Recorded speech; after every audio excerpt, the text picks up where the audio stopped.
Bharatiya Janata party का जो रवैया है उसको लेकर के राष्ट्रीय जनता दल का मानना यह है कि नीतीश कुमार बुरी तरह से एक बार फिर भारतीय जनता पार्टी के साथ जाकर के फंस गए हैं। एक महीने का यदि आप खाका लेखा जोखा निकाल करके देखें तो जेपी नड्डा का बिहार आना, नीतीश कुमार से मुलाकात करना और उसके बाद बिहार के राजनीतिक माहौल में खास करके एनडीए में परिवर्तन होना, यह सब कुछ साथ साथ पैरेलली चल रहा है कि नीतीश कुमार की कुर्सी अब लगभग जानी तय है। अगर नीतीश कुमार ने फैसला नहीं लिया, जल्दी फैसला नहीं लिया, तो भारतीय जनता पार्टी उनकी कुर्सी उनसे छीन लेगी। कि नीतीश कुमार को लेकर के और नीतीश कुमार की नीतियों को लेकर के जो लगातार मुखर रही है जनता दल यूनाइटेड, वो जनता दल यूनाइटेड किसी भी तरह का कोई भी बयान देने से अपने आप को बचा रही है। पनोरमा ग्रुप, जो सोचता है वो करता है, आपके अपने सपनों का आशियाना।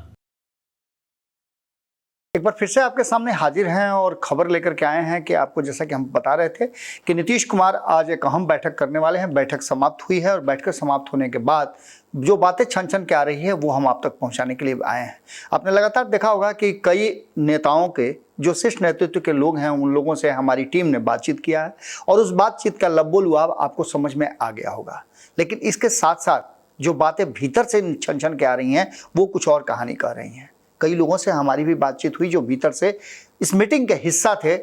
उनका कहना यह है कि जिस तरह से हम लोगों ने इस मीटिंग को ऑर्गेनाइज किया है और आने वाले 2025 के चुनाव को लेकर के हमने चर्चा की है, वो बताया नहीं जा सकता है। लेकिन अशोक चौधरी जब बाहर निकले तो उनसे कई सवाल पूछे गए, लेकिन सब सवालों का जवाब एक ही था कि हमने 2025 के लिए नीतीश कुमार के नेतृत्व में चुनाव लड़ने का फैसला लिया है और यही एजेंडा था। इसके साथ साथ विवादों की बात अगर कर लीजिए या फिर अन्य चीज़ों की बात कर लीजिए तो उस पर भी बोलने से साफ इनकार कर दिया है। इसके साथ साथ रत्नेश सदा का भी आपने सुना होगा कि रत्नेश सदा से भी बातचीत हमारे रिपोर्टर ने की है और यहाँ तक कि खुद रत्नेश ने रत्नेश सदा से बातचीत के दौरान उनसे पूछने की कोशिश की कि आखिर क्या कुछ हुआ। उनका भी सीधी तौर पर सभी बातों से इनकार करना था और कहीं ना कहीं ये बातें कही जा रही थी कि नीतीश कुमार के नेतृत्व में ही चुनाव लड़ा जाएगा, बस इसके अलावे और कोई कुछ कहने के लिए तैयार नहीं है।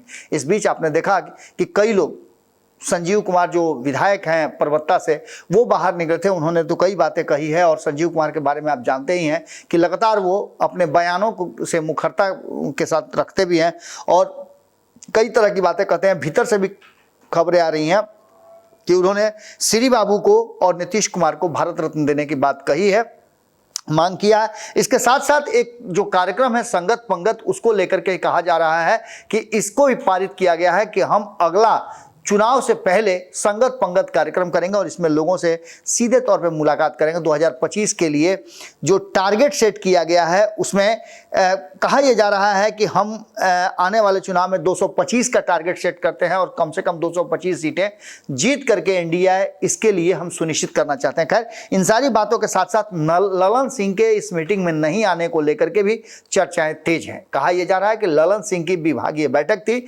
इसके कारण नहीं आए, लेकिन कारण ये नहीं है।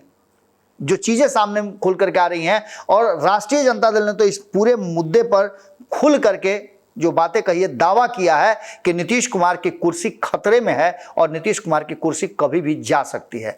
भारतीय जनता पार्टी का जो रवैया है उसको लेकर के राष्ट्रीय जनता दल का मानना यह है कि नीतीश कुमार बुरी तरह से एक बार फिर भारतीय जनता पार्टी के साथ जाकर के फंस गए हैं। अब देखना दिलचस्प होगा कि एक तरफ जो हम लगातार आपको बता रहे हैं कि पिछले एक सप्ताह से ज़्यादा समय हो गया नीतीश कुमार का दिल्ली जाना, दिल्ली से वापस आना, उसके ठीक पहले सभी परिस्थितियों को अगर गौर से देखें और एक महीने का यदि आप खाका लेखा जोखा निकाल करके देखें तो जेपी नड्डा का बिहार आना, नीतीश कुमार से मुलाकात करना और उसके बाद बिहार के राजनीतिक माहौल में खास करके एनडीए में परिवर्तन होना, यह सब कुछ साथ साथ पैरेलली चल रहा है। राष्ट्रीय जनता दल का मानना यह है कि नीतीश कुमार की कुर्सी अब लगभग जानी तय है। अगर नीतीश कुमार ने फैसला नहीं लिया, जल्दी फैसला नहीं लिया, तो भारतीय जनता पार्टी उनकी कुर्सी उनसे छीन लेगी। खैर, ये तो विपक्ष का दावा है, लेकिन इसके साथ साथ आपको बता दें कि नीतीश कुमार को लेकर के और नीतीश कुमार की नीतियों को लेकर के जो लगातार मुखर रही है जनता दल यूनाइटेड, वो जनता दल यूनाइटेड किसी भी तरह का कोई भी बयान देने से अपने आप को बचा रही है। अभी और भी कई लोगों के बयान आने बाकी हैं, लेकिन जितने लोगों के बयान आए हैं उसमें एक ही बात साफ साफ नजर आ रही है कि सब कोई जो बीती बातें हैं उसी की चर्चा कर रहे हैं। आने वाले समय में सिर्फ दो एजेंडा है, एक संगत पंगत और दूसरा नीतीश कुमार के नेतृत्व में 2025 का चुनाव लड़ा जाएगा। किसके साथ लड़ा जाएगा ये कोई भी स्पष्ट नहीं कर रहा है। किसी ने भी दावे के साथ ये नहीं कहा है कि एनडीए के घटक दल के रूप में हम 2025 का चुनाव नीतीश के नेतृत्व में लड़ेंगे। हालांकि एनडीए गठबंधन ने नीतीश कुमार को अपना नेता मान लिया है, चाहे वो चिराग पासवान की बात कर लें, उपेंद्र कुशवाहा की बात कर लें, जीतन राम मांझी की बात कर लें, या सबसे बड़ा दल जो भारतीय जनता पार्टी है उसने भी नीतीश कुमार को अपना नेता मान करके 2025 का चुनाव लड़ने की घोषणा कर दी है। लेकिन इन सब के बीच में जो परिस्थितियां बनी हैं वो कुछ अलग कहानी कह रही हैं। इन परिस्थितियों को लेकर के जो राष्ट्रीय जनता दल और राष्ट्रीय जनता दल के प्रवक्ता पूरा सत्तू पानी लेकर के बैठ गए हैं और जदयू कार्यालय से जैसे आप निकलिएगा राष्ट्रीय जनता दल की तरफ रोड पार कीजिएगा, आपको तुरंत वहां लगातार प्रवक्ताओं की फौज खड़ी है और नीतीश कुमार को लेकर के उनके कार्यकारिणी की बैठक के बाद जो बातें छन छन के आ रही है उस पर प्रतिक्रिया देने के लिए सभी तैयार हैं।